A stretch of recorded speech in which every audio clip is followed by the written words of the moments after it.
Os pacientes de mieloma múltiple, o segundo cancro de sangue máis frecuente en Galicia, van contar con novos medicamentos. O goberno galego aprobou 100 millóns de euros para reforzar terapias personalizadas para tratar esta enfermidade. A vista de dron, estes son os 3.600 kilos de cocaína interceptados na última operación antidroga en Galicia. Varias narcolanchas partiron do Freixo en Outes e foron ao encontro do narco submarino que traía o alixo. Os axentes destacan a importancia do resto dos tripulantes do somerxible, algo inusual en Galicia. Tras pasar por Aragón e Cataluña, os restos de Gabriel barren agora a comunidade valenciana en aviso vermello ata esta medianoite. Rexistráronse inundacións en varias localidades e as clases seguirán suspendidas mañá en moitos concellos. Os reloxos antigos están de moda. Os talleres teñen lista de agarda para reparar xoias que levan anos paradas metidas nun caixón. E entre os coleccionistas gozan dunha enorme popularidade. Hoxe no telexornal serán o auxe do reloxo do avó. Boas noites. A policía dá por desmantelada a organización que hai uns días tentou introducir pola Pobra do Caramiñal máis de 3,5 toneladas de cocaína. Hoxe, as autoridades policiais salientaron que o golpe á banda de narcos é máis importante que a propia cantidade de droga incautada, Xoel. Sí, de feito, Pablo, ese foi o principal aspecto sobre o que fixeron fincapé os responsables da UDICO, da Unidade de Droga e Crime Organizado do Corpo Nacional de Policía. Non só importancia sobre a cantidade de droga incautada, senón tamén o importante golpe dado a esta organización criminal que operaba na nosa comunidade. Lembremos, son 14 os detidos, unha vintena de rexistros, ademais, nas comarcas do Salnés e na Barbanza, e tamén 3 tripulantes dun narco submarino detidos logo de intentar fuxir facéndose pasar por peregrinos do Camiño de Santiago, un buque, este narco submarino, que estaba ademais buscado nos Estados Unidos. A Policía Nacional amosábanos hoxe esa droga incautada, en total máis de 3,5 toneladas de cocaína, e lanzaban tamén as autoridades unha mensaxe aos narcos e que Galicia non vai ser o refuxio para os traficantes. Como exemplo, o xefe superior de Policía en Galicia poñía en valor que no que vai de ano as autoridades lograron eliminar un punto de venta de droga cada 3 días na nosa comunidade. Ocupan tanto 3.600 kilos de cocaína que houbo que sacar un dron para mostralos. Son os máis de 160 fardos aprendidos na fin de semana do 13 de setembro na Pobra. O comiso de droga en terra non é usual e a cantidade está entre as máis altas incautadas nos últimos anos. Pero para a policía, o balance a salientar é outro. La droga está bien, pero desarticular toda la organización y dejarles sin capacidad de volver a actuar está mucho mejor. Hoxe coñecimos novos detalles da operación Saona, como que as lanchas que transportaron a droga desde o narco submarino ata a praia de Niñeiriño, na Pobra, saíron do porto do Freixo, na Serra de Outes, ou a inusual detención dos tripulantes do semisomersible cando xa estaban en terra. Se hacen pasar por peregrinos, llevaban la ropa mojada y otra serie de indicios, pero además alguno de ellos ya había sido controlado con anterioridad cuando transportaba droga hacia Estados Unidos. Ademais da droga dos 14 detidos, os axentes incautáronse de 55.000 euros, 2 embarcacións, 5 vehículos e 33 teléfonos, din as autoridades policiais, que cada vez lles teñen mellor collida a medida aos narcos. Llegamos posiblemente cerca de 75-80 puntos negros. O sea, cada 3-4 días en Galicia estamos desmantelando en cualquier zona de Policía Nacional un punto negro de distribución. A exhibición deste último alixo pretende ser ademais unha mensaxe. Galicia xa non é, di o goberno, un refuxio seguro para o narco. Falamos agora de saúde. Os doentes galegos de mieloma múltiple van dispoñer de terapias avanzadas para facerlle fronte á enfermidade, Gloria. Sí, 250 doentes adultos de mieloma múltiple van poder beneficiarse desta nova terapia CAR-T, unha das máis avanzadas na loita contra o cancro. Alfonso Rueda adiantou que a Xunta vai destinar 100 millóns de euros a comprar estes medicamentos para facerlle fronte ao mieloma múltiple, o segundo tumor hematolóxico máis frecuente en Galicia. As terapias CAR-T consisten en modificar no laboratorio as células do paciente para rearmalas contra a enfermidade. A Xunta leva investidos máis de 20 millóns de euros nestes tratamentos, dos que xa se beneficiaron 138 persoas. Agora suma 2 novos medicamentos ao catálogo das CAR-T para frear unha doenza que se orixina na médula ósea. Aprobamos investir 100 millóns de euros na compra de 2 novos medicamentos CAR-T. dirixidos aos pacientes adultos con mieloma múltiple, que é o segundo tumor hematolóxico máis frecuente en Galicia. A previsión é poder atender a 250 persoas con este tumor, un investimento de case 400.000 euros por paciente que demostra o esforzo que seguimos facendo en atención oncolóxica. Este esforzo, defende Alfonso Rueda, é posible grazas a medidas como a compra centralizada de material sanitario que permite aforrar 65 millóns de euros en 3 anos ao conseguir negociar mellores prezos cos provedores. O Sergas vai implantar este sistema para a compra de farmacia hospitalaria. E xa está en marcha a campaña de vacinación contra a gripe e a COVID. As primeiras doses administráronse nas residencias e nos centros sociosanitarios. Unha das novidades é que este ano a vacina da gripe reforzada vai se estender a todos os maiores de 70 anos despois dos bons resultados obtivos nos ensaios. Será a partir do 20 de outubro. E antes, o día 13, comeza a campaña para inmunizar os nenos. A vacina intranasal amplíase ata os 11 anos de idade e este ano aplicarana nalgúns centros educativos.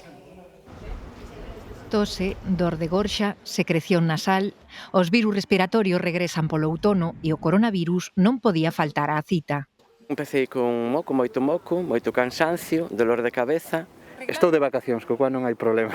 Eu vim pensando que tiña o COVID, pero fixeronme a proba e non, era un catarro, gripe, algo. E como sempre que medran os casos, as primeiras en notalos son as farmacias. Nesta de Ames, as vendas de test disparáronse nos últimos 10 días. Incluso podería dicirche que vendemos nesta última semana o doble ou triple que nas anteriores.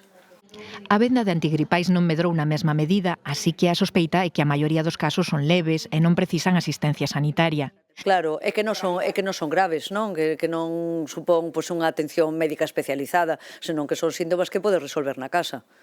Así e todo, hoxe no Sergas constan 971 casos activos e 142 hospitalizados con coronavirus. Por iso, compre non baixar a garda e usar a máscara en caso de infección para protexer os máis vulnerables. Cando vexo que estou un pouco resfriado ou así, aínda que non me fago o test de COVID, poño unha máscara por si acaso. Un centro de saúde é sempre un foco, tamén para non salir con ningún regaliño de outra persoa. E se conviven ou traballan con grupos de risco, o consello é vacinarse aproveitando que a campaña xa está en marcha. Vacuno todos los años, después del COVID, con las dos cosas, de flu y de, ¿cómo se llama?, y de COVID. Vacinas, máscaras e test cos que previre cortar a transmisión dun virus que, malia formar parte da nosa rutina, compre non subestimar. O Goberno insiste en que confía na vía xudicial para evitar o rescate da AP9 en contra do criterio da Comisión Europea. O secretario de Estado de Transportes, José Antonio Santano, advirte da complexidade xurídica da operación e dos custos 1.000 millonarios e aposta ao futuro da autoestrada ás alegacións enviadas polo Goberno. Esta es una situación en la que nosotros seguimos trabajando, mantenemos nuestra relación abierta con la Comisión Europea. Hemos hecho nuestras alegaciones y seguimos un poco ese camino, pero insisto, defendiendo en este momento lo que es interés general y esperando, bueno, vamos a ver cómo evoluciona, porque este camino no ha terminado. E precisamente a Xunta recorreu ante a defensora do pobo europeo a prohibición de acceso ao expediente sobre a AP9 para coñecer os termos do documento que declara ilegal a ampliación da concesión. Unha información que xa lle reclamaron ao Goberno Central sen resposta. Segundo a Xunta, para Galicia é esencial coñecer o expediente porque trata dunha infraestructura estratégica para a comunidade. Amplíase o prazo para pedir as axudas polos danos provocados polos incendios. A Xunta terá aberta a presentación de solicitudes ata o 30 de outubro para poder incluir os afectados polos últimos incendios e darlles máis tempos que aínda non puideron recompilar a documentación necesaria. E o Goberno galego abre a información pública o novo contrato pro transporte por estrada no Barbanza. Haberá novas liñas, máis autobuses e máis prazas. A Xunta di que atenderá as demandas dos veciños. Unha das novidades é que haberá unha nova liña por autoestrada entre Ribeira e Santiago cada hora, comparadas nalgunhas frecuencias nos hospitais. O sector turístico da Coruña plántase contra o cobro da taxa que teñen que aplicar desde hoxe a todos os visitantes que pernocten na cidade. Piden no xulgado a paralización cautelar desta medida porque din non se adapta á normativa autonómica. É un recurso semellante ao que presentaron os hostaleiros en Santiago. A Coruña é desde hoxe a primeira cidade de Galicia na que os turistas teñen que pagar por pasar a noite. A taxa oscila entre 1 e 2,5 euros por visitante noite, en función da categoría do establecemento. Hai cada vez máis turistas, cousa que é positiva. Nós non nos movemos nos extremos, non temos turismofobia, nin nos movemos nos extremos, pero creemos que hai que buscar un equilibrio e creo que a taxa turística precisamente busca eso. Uns recursos que se destinarán a afrontar os gastos que ocasiona o turismo na cidade, pero o sector bota contas, di que na Coruña non hai tensión e que unha medida como esta xa está provocando que moitos turistas desvíen as súas reservas cara a concellos da área metropolitana. Al final, el hecho de que haya una tasa turística en una ciudad en la cual hay un 60% de ocupación y por lo tanto no requiere o no hay esa tensión que se hace entrever en este tipo de normas, pues puede hacer pensar al cliente eso, que la ciudad está saturada y no es así.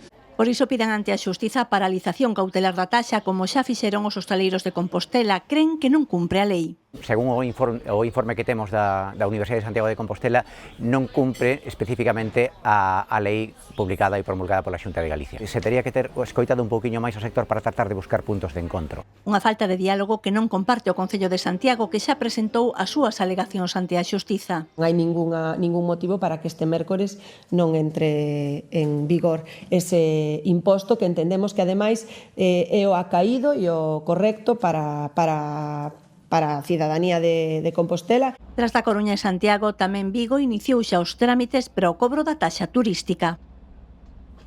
O Partido Popular vai recuperar a alcaldía de Ribeira tras un acordo cos independentes. O PP presentou unha moción de censura co apoio de 4 dos 5 concelleiros do partido Barbanza Independente, que se debaterá o 13 de outubro. Os populares arrebátanlle así a alcaldía ao BNG tras 2 anos á fronte da corporación.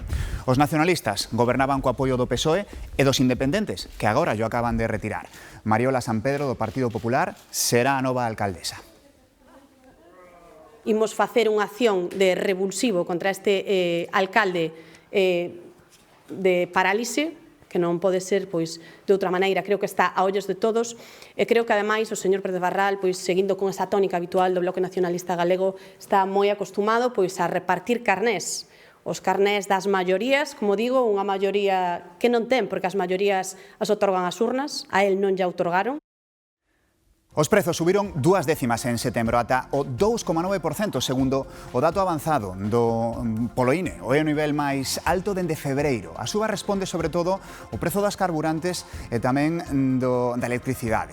A que descendeu algo, 1 décima foi a inflación subxacente, que non inclúe nin enerxía nin alimentos frescos. Queda, como ven, nun 2,3%. En crónica xudicial, un novo informe da UCO acredita que a asesora de Begoña Gómez se encargaba de xeito constante dos negocios privados da muller do presidente do goberno.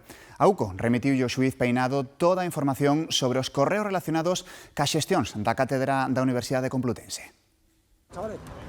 O xuíz Peinado segue investigando os correos da asesora Cristina Álvarez. Este luns reclamou os que mantivo co Instituto de Empresa, o organismo do que depende o Africa Center que dirixiu Begoña Gómez. E xa ten na mesa o informe da UCO dos que mantivo co vicerreitor da Complutense, Juan Carlos do Adrio. Son 121 correos electrónicos que constatan as frecuentes xestións que a asesora facía buscando patrocinios para a cátedra da muller do presidente. E facíao tanto dende unha conta de correo privada como a de Begoña Gómez da Universidade, pro PP. Incorrecto e indecente. Tamén se fixo público o informe que enviou a Intervención do Estado, que depende de Facenda, a Fiscalía Europea. O organismo ve posible fraude e discriminación na adxudicación de 2 contratos públicos por máis de 8 millóns de euros á empresa de Juan Carlos Barrabés. A pesar destas conclusións, a ministra do ramo defende a inocencia de Gómez. Estamos convencidos de que al final la luz se arrojará sobre todas las sospechas que algunos de manera electoralista, mentirosa, interesada, quieren lanzar sobre el entorno del presidente. Tenemos mucha tranquilidad. O PP pon o foco no presidente do goberno. Van a decirnos que hasta en su propio gobierno hay lawfare porque estos amaños los denuncia la Intervención General del Estado. Yo creo que ni David Sánchez ni Begoña Gómez hubieran podido hacer nada de lo que estamos conociendo sin la acción de su hermano y de su marido. Os interventores de Facenda creen que o empresario Barrabés se beneficiou inxusta e ilegalmente coas cartas de recomendación de Begoña Gómez. E novidades na vertente navarra do caso Coldo. A presidenta de Navarra asegura no Senado que Santos Cerdán, ex número 3 do PSOE, agora en prisión, acudía con ela aos ministerios para negociar obras. A atención está especialmente na adxudicación do túnel de Vélate a Servinavar, unha empresa supostamente beneficiada da trama. En varias ocasiones me ha acompañado el señor Santos Cerdán, algunas de las reuniones que he mantenido en los ministerios, y se lo solicitaba yo. En algunas ocasiones se lo pedía, en otras ocasiones no se lo pedía. Donald Trump e Benjamin Netanyahu están ofrecendo unha rolda de prensa tras reunirse durante 3 horas para deseñar un plan de paz para Gaza. Israel acepta a proposta dos Estados Unidos que inclúe crear un goberno de transición sen Hamas e supervisado por un Consello Internacional. Exixe ademais que Hamas libere os reféns vivos e mortos nun prazo de 72 horas. Netanyahu di que se Hamas non acepta, Israel ten dereito a seguir bombardeando a franxa de Gaza. O Reino Unido traballa ca Unión Europea para obter un acordo de mobilidade xuvenil que lle abra de novo as portas de Europa á mocidade británica, a estreitar así os lazos con Bruxelas tras o Brexit. María. Unha das consecuencias do Brexit foi, como saben, que aumentaron as dificultades para que a mocidade británica estudara, traballara ou viaxara sen restriccións por Europa, tal e como sucedía antes da saída da Unión Europea. Por exemplo, os estudantes británicos non teñen acceso a programas como o Erasmus, pero o goberno británico quere solucionar isto, por iso a ministra de Economía, Rachel Reeves, asegura que este ambicioso acordo permitirá que o país saia do illamento co resto da Unión Europea. Asegura que tanto Londres como Bruxelas consideran este acordo clave para recuperar as relacións tras o Brexit, pero este discurso choca co do Partido Conservador e o de extrema dereita Reform UK, que consideran que este pacto abre as portas de xeito recíproco á liberdade de movemento para a mocidade comunitaria, o que faría aumentar a inmigración. De volta en España, a borrasca Gabriel segue golpeando con dureza o leste da península, mantendo a alerta vermella en toda a provincia de Valencia con tromas de auga que foron continuas durante esta tarde. En Aragón e Cataluña parece que pasou o peor, pero seguen con moito ollo a evolución nas ribeiras dos ríos, especialmente do Ebro. Son as rúas de Cullera convertidas en auténticos ríos polas chuvias torrenciais que caeron esta tarde no municipio valenciano. Unha forte tromba que deixou 100 litros por metro cadrado en apenas unha hora. Xifres històriques de pluja que han causat moltes incidències que la policia local i la Guàrdia Civil, els bombers, Protecció Civil estan atenent. Algo similar aconteceu en Sueca, onde as fortes precipitacións deixaron 54 litros por metro cadrado nunha hora. O alcalde dixo que poucas veces vira chover con tanta intensidade. En Gandía, outro trebrón tamén rexistrou 200 litros por metro cadrado nalgúns puntos do concello. Valencia suspendeu as clases este martes en centros de zonas inundables nas pedanías do sur e na fachada marítima, dado que a EMET mantén o aviso vermello en toda a provincia ata esta medianoite. Tamén foi aprazado o partido entre o Valencia e o Oviedo. Madre mía! En Aragón, calma tensa despois dunha noite en vela con momentos críticos onde houbo que rescatar familias que quedaron illadas nas súas vivendas. Ha habido unha tromba de agua y nos ha entrado todo lo que ha caído. Ya es la segunda vez, en el 2023 ya fue lo mismo y ahora pues otra vez. Piden precaución en Cataluña, nos sitios onde poida chover sobremollado, especialmente en todo o curso do Ebro na provincia de Tarragona. A EMET prevé para este martes que siga a inestabilidade no centro-leste e no sueste da península e tamén nas Baleares. Forte contraste desas imaxes con o noso verán de San Miguel, que non falla, este ano tampouco defrauda. A maior parte dos galegos vivímolo como un agasallo, como unha prórroga da calor e do tempo ao aire libre xa en pleno outono. E os maiores, sobre todo, seguen confiando no refraneiro popular. Agarimosamente chámase veranciño de San Miguel porque xa nos gustaría que durara máis, como rezo o dito, San Miguel das uvas maduras, moito tardas e pouco duras. Hai veces que é pequeniño, tamén es cada un día ou dous, outras veces é máis grande. Esperaba que hubiese lluvia e isto es un verano. Pode haber algún ano, pues que bueno, que venga así unha chuvieira tal, pero por a regla general ou tal, sempre fai bu. O San Miguel, festa deste luns, ten un compoñente meteorolóxico histórico patente no refraneiro popular, inda con moitos incondicionais, marcado por os labores do incipiente outono do campo, o viño, as uvas, os figos e o mel. Aí ven San Miguel co seu tonel. Contaba que tras a vendima as adegas rebordan viño. Ademais, un faino que vaya ben, porque toma uns viñiños. Co refraneiro, as máis das veces é certero. Nací en unha parroquia de San Miguel en Valga.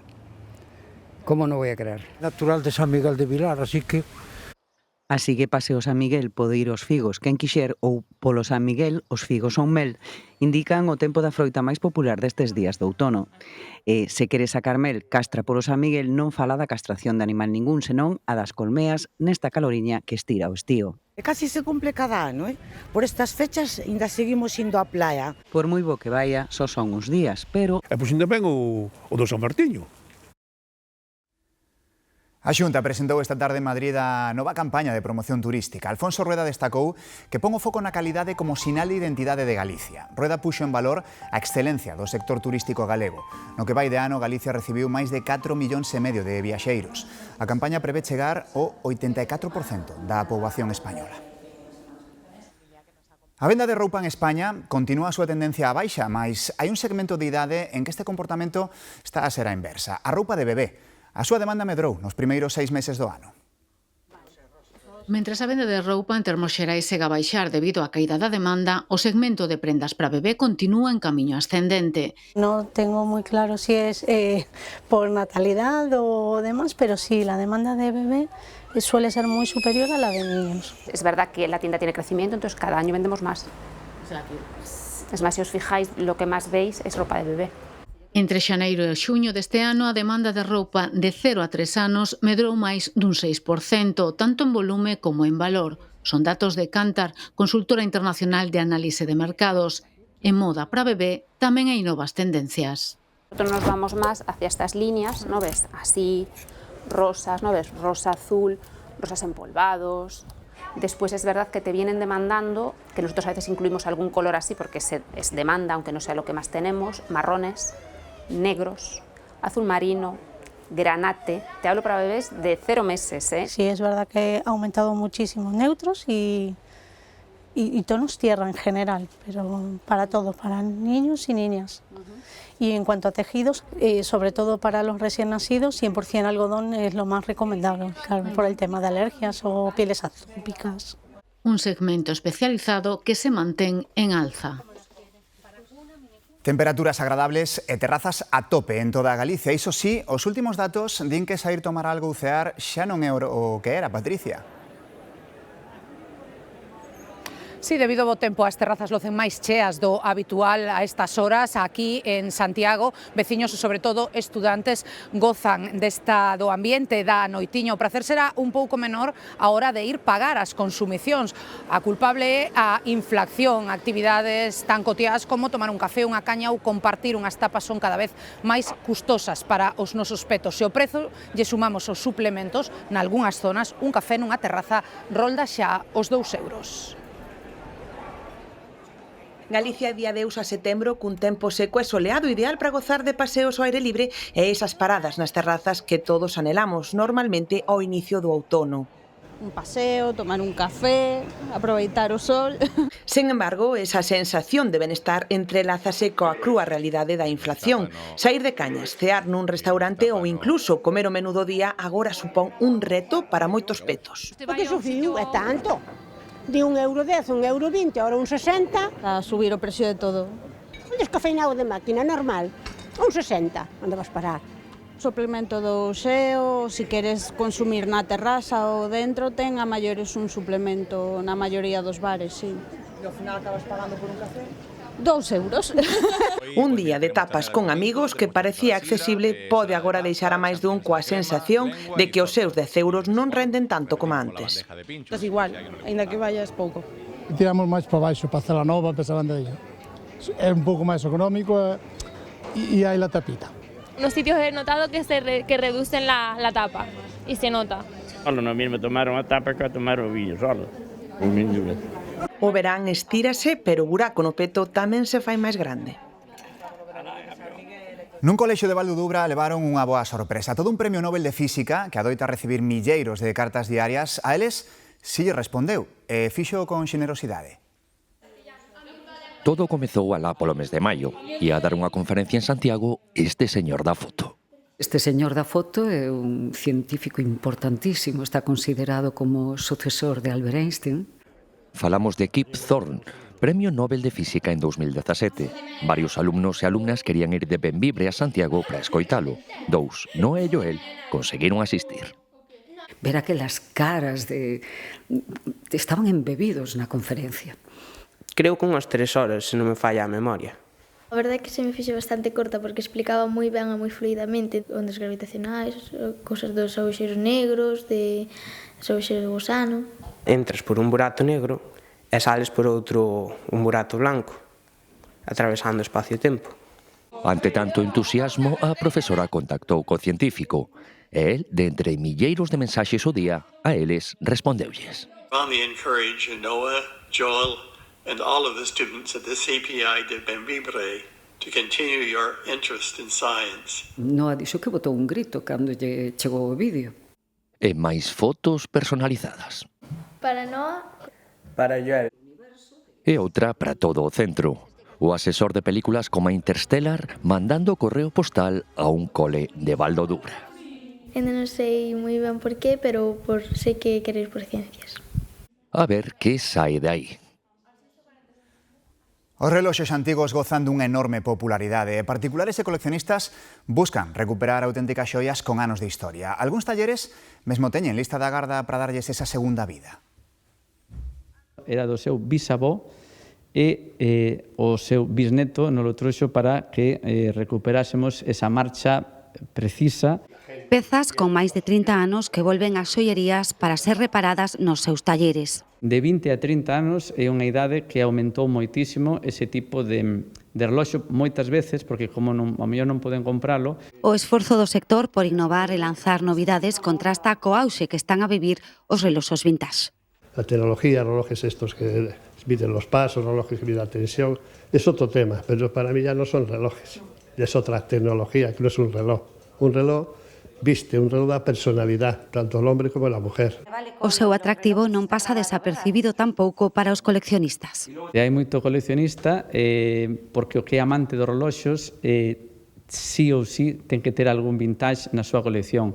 Nós temos clientes que lle levamos venido máis de 100 reloxos e o saberá que teña máis de 200 e sempre algún vintage hai. O vintage está de moda nas vitrinas das xoierías, tamén vemos pezas coa tecnoloxía máis avanzada que evocan o deseño de décadas pasadas. Hoxe é o día do músculo que máis traballa do corpo, o corazón. Metémonos na aurícula dereita, por onde entra o sangue. Por aquí pasan máis de 7.000 litros ao día, son 100.000 latexos cada 24 horas. Vai máis lento dos adultos e máis rápido o dos bebés. Case o dobre de rápido. O corazón máis grande é o da balea azul, que pesa 300 kilos. O noso é do tamaño dun puño. Xa saben que agora o xeito de dicir querote xa non é este. Precisamente hai un moito máis anatómico que é este. Feliz noite. Ata mañá.